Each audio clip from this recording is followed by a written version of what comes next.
Hi there. Good evening. Thank you for having me here. My name is Lisa Reynolds. I'm a pediatrician, I'm a mom, and I'm an activist. And when I was a teenager, my brother Pat was diagnosed with schizophrenia. And to this day, and actually, especially in these days, when my family calls each other, there's that pause. Is this another emergency about Pat? And that Pat's illness has motivated me to become a doctor.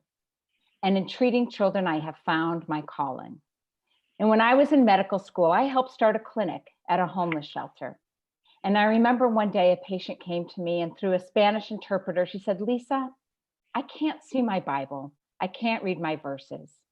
And that very day, I was able to convince the eye clinic at my med school to provide free eye exams and eyeglasses for every single resident in that homeless shelter. And that was a great day. And it was also the day that I decided I was going to learn Spanish, which is something that I use every day in my practice. I love being a pediatrician. It's tremendously rewarding. And it shows me what is and what is not working for Oregon families. And look, we are at the beginning of a long-term pandemic, of an unprecedented threat to Oregon lives and Oregon livelihoods. And I have prepared my entire career for times such as this. I am an expert on pandemic, on infectious disease, on virology, on vaccines.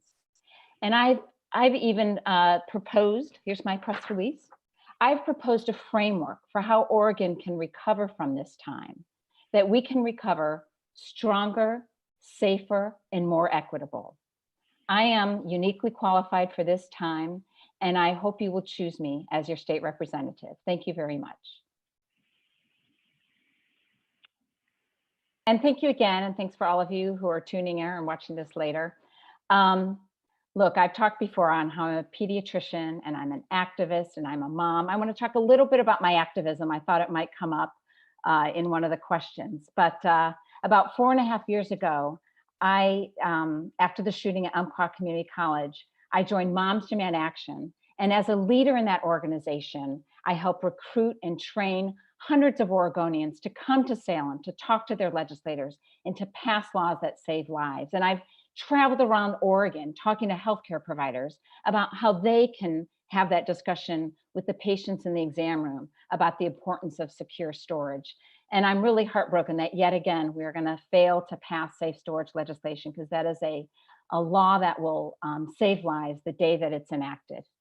But know this, I am a pediatrician who has prepared my entire career for something like this pandemic. I understand the virology. I understand vaccine science.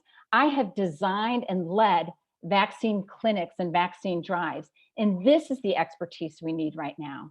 I've already presented a plan which is going to take us through probably 2 years of really bold and massive growth in making Oregon stronger than ever before.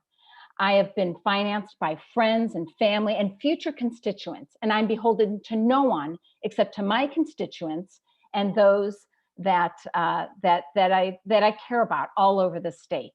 I don't think this is the time for Salem Insider. By definition, Salem is full of Salem Insiders. I think we need someone who's on the front line of taking care of COVID patients and who understands what we need to recover from this devastation. This is not the time for status quo, business as usual, or establishment. This is for a fresh perspective and specific expertise that is sorely needed in the legislature right now. Thank you.